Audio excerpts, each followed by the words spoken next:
나를 지으심이 심히 기묘하심이라. 하나님이 여러분을 나를 지으심이 원더풀. 그 놀랍다. 한번 보십시오. 한번 옆에 사람 놀라운지 한번 보십시오. 놀라워요? 이거 생겨도 이렇게 놀랍게 생겼니? 한번 보십시오. 놀랍습니까? 네. 오늘 참 우리가 지난 시간에는 무슨 내용이었습니까? 어디에나 계신 하나님, 편재, 이 땅에도 삼라만상 모든 실체 위에도 우주 공간에도 어디에나 다 계셔서 우리의 삶의 모든 것을 주관하시는 하나님에 대한 찬양이 지난 시간에 보았던 말씀이었습니다. 이제 시인은 하나님의 창조성, 즉 자신을 지으신 그 창조주 하나님께 감사하면서 찬양하는 시인의 모습을 우리가 오늘 본문을 통해서 보게 됩니다. 시인은 자신의 영혼과 육체를 지으신 조성자 하나님, 그리고 하나님 능력과 지혜에 대해서 감사하며 찬양을 하고 있다는 거예요.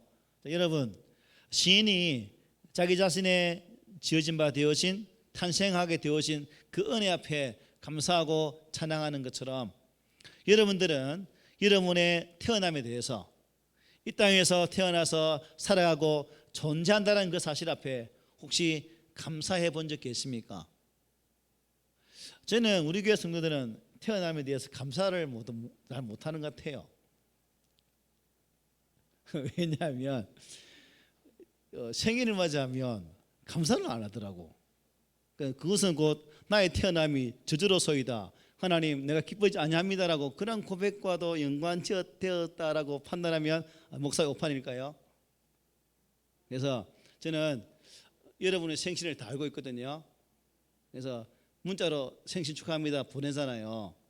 그러면 그 주간에 하나님, 나는 이 땅에 태어나게 하신 하나님 은혜를 감사합니다라는 그런 감사의 고백이 있기를 기대하지만 그냥 패스 하는 분들이 의외로 많아서 참 연구 대상이다 라고 생각할 때가 참 많았습니다. 한번 보십시오. 연구 대상 한번 보세요. 어떻게 연구해 잘 연구할지. 그래서 오늘 우리가 시인이 자신이 모태에서부터 형성되는 그 과정 속에, 그 과정에서부터 미리 아셨던 하나님을 창조하면서 하나님의 심히 기묘하심, 즉 원더풀이거든요. 놀라운 나의 이 모습에 대해서 감사하는 이 시인의 찬양이, 이 시인의 감사가 바로 나 자신의 감사로 나타나기를 소망하면서 오늘 본문의 말씀으로 들어가 보겠습니다. 13절에 보니까 주께서 내 내장을 지으시며 나의 모태에서 나를 만드셨나이다 라고 찬양합니다.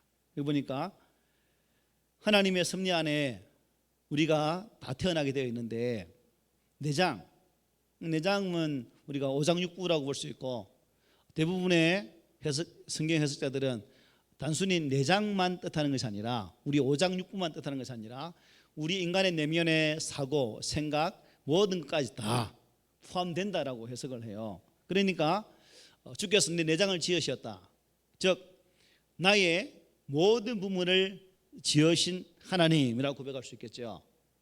우리 머리털까지 다 세신 바 되신 그 하나님이 나의 모태에서 나를 만드셨다, 즉 하나님의 은혜 가운데 어머니의 그 모태 속에서부터 나를 지으신 하나님인 것을 찬양해 주고 있는 것을 보게 됩니다. 정자와 난자가 만나서 수정란으로 수정되어지고, 그것이 세포분리를 통해서 2, 4, 8, 16, 30이 쭉 커져서 이제 올챙이처럼 생긴 사람의 모양이 서서히 코도 눈도 손도 발도 갖춰지면서 이제 몇 주가 지나면 뱃속에서부터 하나님의 은혜 가운데 사람의 모양으로 쫙 만들어지잖아요. 요즘 초음파를 보면, 옛날에는 그런 거 없었는데 요즘 초음파를 통해서 매주마다 산부인과 가기 때문에 그 초음파를 촬영해서 꼭 주더라고요.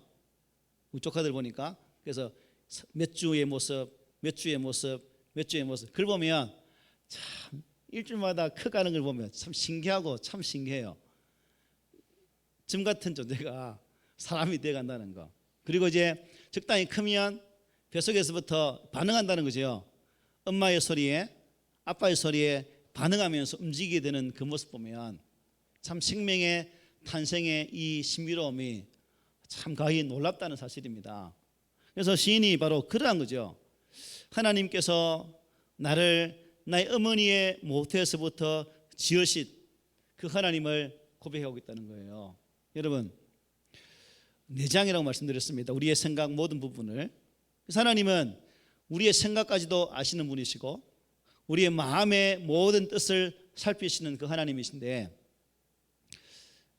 하나님이 지으셨다 할지라도 우리 각각의 개성은 같아요, 달라요?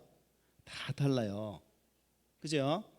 어떤 사람은 성질이 참 아름다운 사람이 있는 반면에 저같이 성질이 아주 개떡 같은 놈도 있고, 이상하게 이런 사람들이 조화를 이루어서 살고 있는 것이 우리 인간 세계입니다. 그런데 너는 나와 달라, 상담하게 보면 다르다가 아니라 어떻게 해요? 틀리다라고 우리는 생각하는데, 너는 나와 다르기 생각이 틀리기 때문에 나빠라가 아니라 상담학에서는 그냥 다를 뿐이지 우리는 같은 존재로 그렇게 말하고 있거든요. 그렇습니다. 생각이 다르고, 생각이 틀리고 가치관이 틀리고 삶의 방향이 틀릴지라도 다름을 인정한다면 우리 안에 다르게 생겼다는 것으로 갈등이 존재할 수 없다는 거죠. 하나님이 나의 삶의 모습 속에서 또 나를 지으실 때 김효성이라는 참 한 사람만 가지고 있는 그 특이한 성격의 존재를 세우셨고, 황순아라는 한 사람 형체를 세우셔서 다 이렇게 개떡같은 성경이지만, 한국 사람들도 개떡같은 성경이지만 그 하나님은 또 다르게 인정하며 살게 하시잖아요. 이게 중요하다는 거죠. 왜요? 하나님이 지도 나도 부모님 모태에서부터 만드신 분이시기 때문에 우리는 하나님의 탄생은혜 가운데 존재한다는 거예요. 당신은 사랑받기 위해 태어난 사람, 그렇다는 거예요. 그래서 우리는 서로에게 다름을 인정하고 또 그 다름을 통해서 하나로 만들어가는 그런 은혜가 필요하다는 거예요. 베드로 보십시오. 성격이 좋았나요? 저처럼 급했어요. 하지만 하나님께서는 그 베드로의 급한 성격을 그 시대에 딱 맞게끔 잘 세우셔서 베드로를 사용했다는 겁니다. 그래서 초대교회, 사도행전의 교회 보면 하나님이 베드로를 사용해서 교회를 만들어 가잖아요. 이제 베드로 사역이 쭉 끝날 즈음에 또 하나님 누굴 세우십니까? 사도 바울을 세우지 않습니까? 바울은 또한 베드로하고 성격이 좀 틀려. 꼼꼼하고요, 완벽주의자라. 서신을 보면 낱낱이 다 따지잖아요. 세밀하게, 귀찮을 정도로 이것 해라, 저것 해라, 요것 해라, 이것 해라. 그 세밀한 성격을 하나님 왜 들으셨는가? 교회를 바르게 세우려고 하니까 그렇게 아주 조그만 것까지, 디테일한까지 다 볼 줄 아는 그 사람이 필요했다는 거예요. 그래서 바울을 세우셔서, 핍박자 바울을 하나님의 사람으로 세우셔서 하나님의 교회를 세워가게 했다는 것입니다. 그죠? 그러니까 저분 성격이 참 더러워서 참 너무 가까이 하기 힘들어. 저분 성격은 너무 좋아서 참 가까이 하면 참 마음 편해가 아니라 이것도 인정해주고 저것도 인정해주는 그러한 우리가 되어야 된다는 거예요. 하나님은 나의 약점도 사용하시고 또 하나님은 나의 강점, 즉 단점도 다 어떻게 해요? 하나로 빚어가면서 사용한다는 거예요. 하나님이 나의 약점도 또 나의 강점도 사용해서 가는데 우리가 뭐라 그게 말토를 할 수 있겠습니까? 하나님이 세워가는 그 과정 속에서. 그래서 우리도 서로 안에 이게 네가 참 뛰어난 부분이네, 내가 약해, 뛰어남과 약함이 서로 보완하면 또 더 좋은 것으로 나갈 수 있기 때문에 우리 꿈에 있는 교회라는 공동체가 하나님 보시기에 더욱더 온전한 공동체로 나가기 위해서는 단점과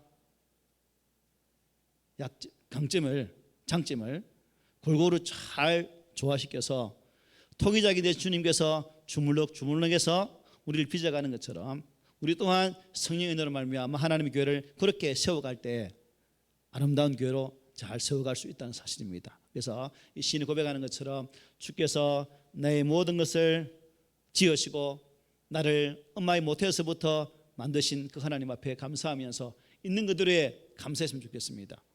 자주 말씀드렸잖아요. 저는 저의 태어남을 참 싫어했습니다. 우리 모친 말씀에 의하면 너는 태어날 때 너무 예뻐서, 믿거나 말거나입니다. 우리 엄마 말이에요. 너무 예뻐서 애가 집에 있지를 못했다는 거예요. 왠줄 아십니까? 동네 사람들이 너무 예뻐가지고 데리고 가버린대요. 하루 종일 조물락 거리다가 저녁 되면 집에 온다는 거예요. 그러니까 제가 주름살이 많아졌나 봐요. 어쨌든 그랬대요. 그래서 하나님, 나는 왜 주름살이 많고 이렇게 못생겼습니까? 키도 짤따라만 게 왜 이렇습니까? 이게 저 자신 아픔이었거든요. 그래서 키 큰 여자가 들어가면 저 여자는 뭐 먹고 저리 커서 키가 클까? 예쁜 여자는 잘 안 보는데 키 큰 여자는 탐도 보거든요. 딱 탐도 보거든요. 크다.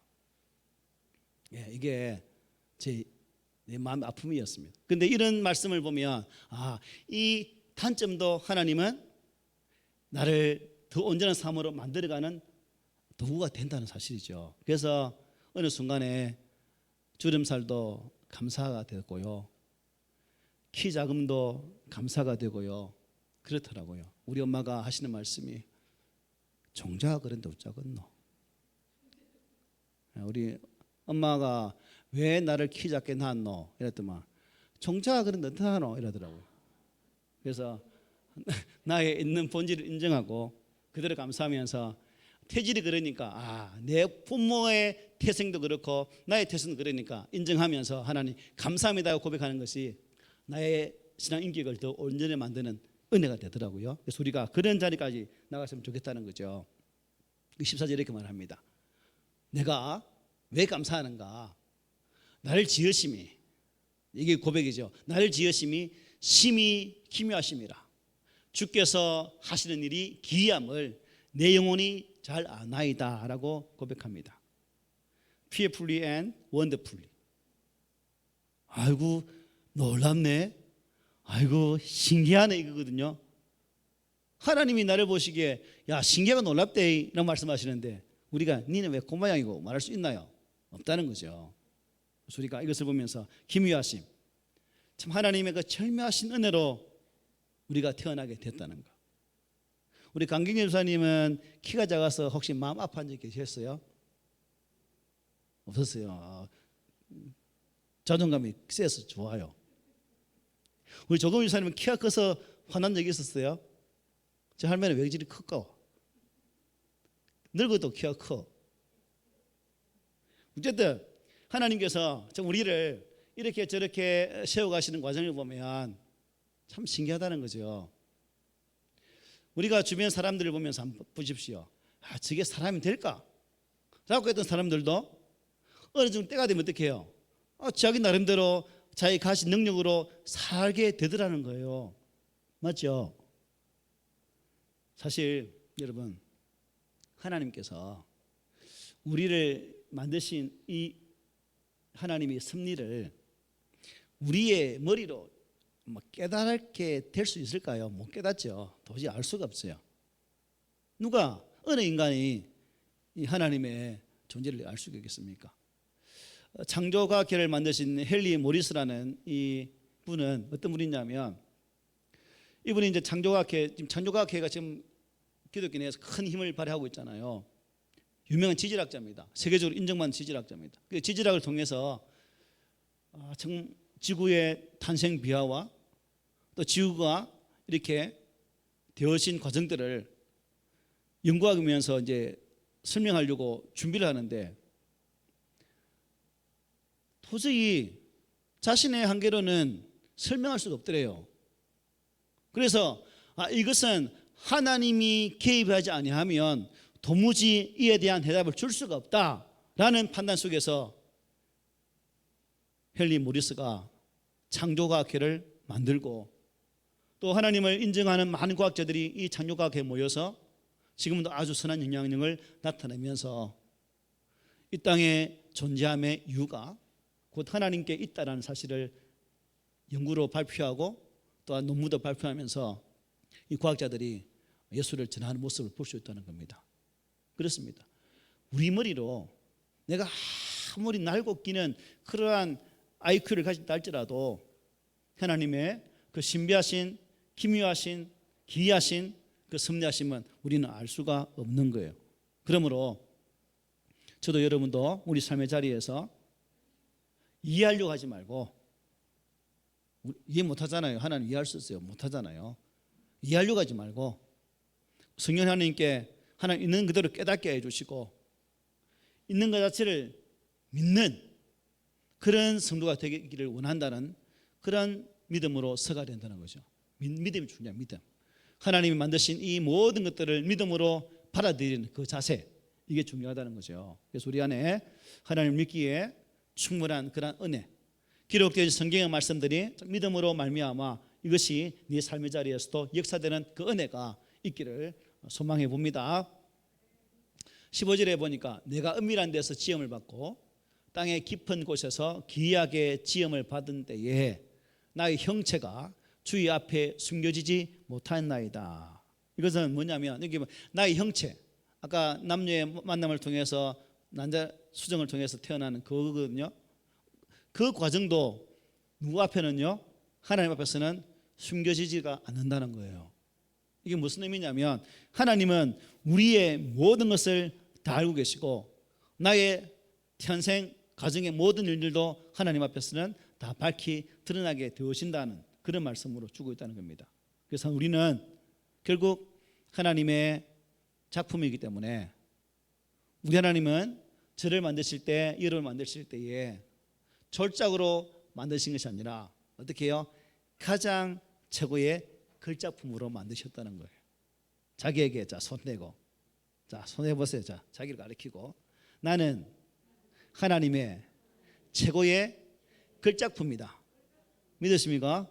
아멘. 그러면요, 우리의 삶의 자리에서 나를 가장 최고의 걸작품으로 만드신 하나님은 내 아버지인데 우리가 다른 사람에게 어떻게 상처받는다고 아파할 수 있나요? 아니죠. 당당하게 까불지 마라. 하나님 최고의 작품인데 감히 어딜 이렇게 이길 수 있다는 거죠. 그래서 우리도 그런 이 시인의 고백이 바로 나의 고백이 되어지고 나의 이 하나님의 만드신 이 은혜 앞에 늘 감사하며 나갈 수 있는 우리 성도들이 되시기를 소망해 봅니다. 그리고 또 이어지는 똑같은 말씀 비슷해요. 내 형질 똑같은 거죠. 내 형질이 이루어지기 전에 주의 눈이 보셨으며 나를 위하여 정한 날이 하루도 되기 전에 주의 책에 다 기록이 되었나이다. 저는 이게 또 소망이에요.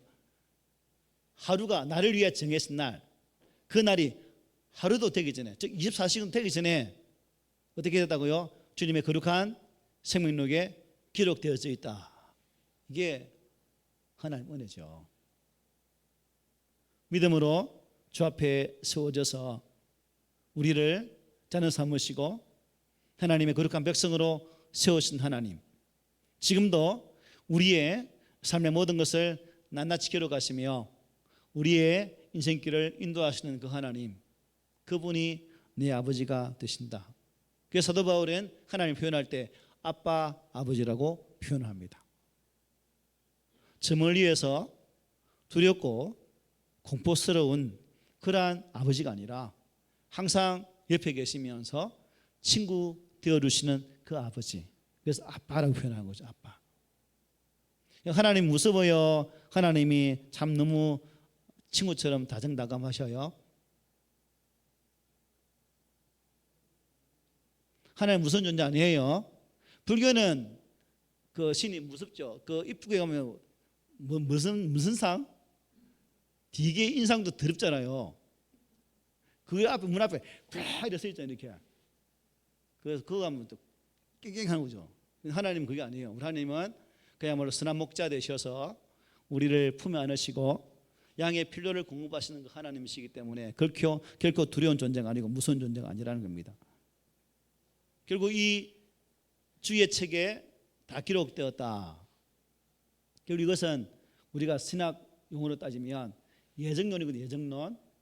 다른 사람들은 우리 장로교의 예정론과 또 알미니안 즉 성결교, 감리교, 순복음하고는 좀 달라요. 하나님께서 작정하신 계획 속에 구원받은 우리는 하나님 은혜 가운데 거하기 때문에 하나님의 이끄심 가운데서 하나님의 거룩한 나라에 들어갈 수 있다는 거예요. 이게 성도의 뭐였죠? 견인. 기억나지요? 다 같이 드렸는데 하나님은 택한 자를 끝끝내 보호하시고 당신의 거룩한 나라에 이르기까지 영화의 그 단계까지 우리를 인도하신다는 거예요. 그런데 그 하나님이 예정하시면 우리가 형체가 이루어지는 그때부터 이미 다 작정되어 있다는 거예요. 이영자 너는 네 백성이야 라는 것이 이미 태어날 때부터 정해져 있다는 거예요. 그래서 불교 가서 아미타파 하고 공중에 붕 뜰지라도 지금 교회 와서 앉아 있는 거예요. 맞죠? 마하바 아무리 해봤자 무슨 소용이 있노 그거. 전능 가서 천지를 만드신 하나님 내가 믿사오니 이게 더 중요한 거지. 그래서 이런 하나님 앞에 우리가 서 있다는 겁니다. 그래서 하나님께서 이미 내가 이 땅에 태어나기도 전에 이 세상에 생겨나기도 전에 나를 알고 계시는 분이다 라는 이 사실이 나쁜 사람에게는 이 공포스러움이죠. 두려움 아닙니까? 어떻게 어디가 숨지라고 했는데 나를 아시고 계신 하나님이기 때문에 맡겨버리면 되잖아요. 그래서 우리는 나를 아시는 하나님이 계시기 때문에 더 우리의 삶의 자리에서 진순함으로 신실함으로 주 앞에 나가는 그런 모습이 필요하다는 겁니다. 끝으로 17절 18절 볼게요. 하나님이여 주의 생각이 내게 어찌 그리 보배로우신지요 그 수가 어찌 그리 많은지요 내가 세려갈지라도 그 수가 모래보다 많도소이다 내가 깰 때에도 여전히 주와 함께 있나이다. 여러분 여기서 시인이 말하는 주의 생각은 물론 일반적인 그런 지혜와 섭리로 이해할 수도 있습니다. 그러나 이 말씀은 13절부터 계속해서 말씀되어진 그러한 내용의 결론입니다. 즉 자신에 대한 하나님의 세밀하고 또한 세밀한 배려, 사랑이 도저히 어떻게 해요? 세려고 해도 셀 수가 없는 그러한 은혜구나라는 것입니다. 하나님께서 이 땅에 우리를 지으시고 또 시인이 여기서 말하는 자신이 조성되기 전에부터 이미 아셨던 그 기묘하신 하나님, 자신을 만드신 하나님, 자신을 인도하시고 붙드시는 하나님, 구원하시는 하나님을 이 시인은 이렇게 찬양하면서 그 은혜를 높여드리고 있다는 겁니다. 그래서 우리 꿈있는 교회 성도들도 나의 태어남이, 나의 존재함이 하나님 앞에 은혜라면 우리가 매 순간마다 감사의 자리로 나갔으면 좋겠습니다. 여러분 이 땅에 부모와 자식 간의 관계를 한번 보십시오. 어느 누가 이 하나님의 지대한 사랑과 이 땅에 존재하는 사랑을 비교할 수 있겠습니까? 부모의 사랑도 진하지만 또 요즘을 보면 부모와 자식 간의 사랑도 실제 계산되어진 그러한 사랑도 존재하더라. 내가 필요하면 사랑하고 내가 필요치 않으면 그 인륜까지도 저버리는 그런 모습이 이 땅에 비일비재하는 것을 보면서 우리 하나님의 사랑은 변함이 없는 것이기 때문에 이 땅의 사랑과는 비교될 수 없는 그러한 크신 사랑이구나라는 사실을 발견하게 된다는 거죠.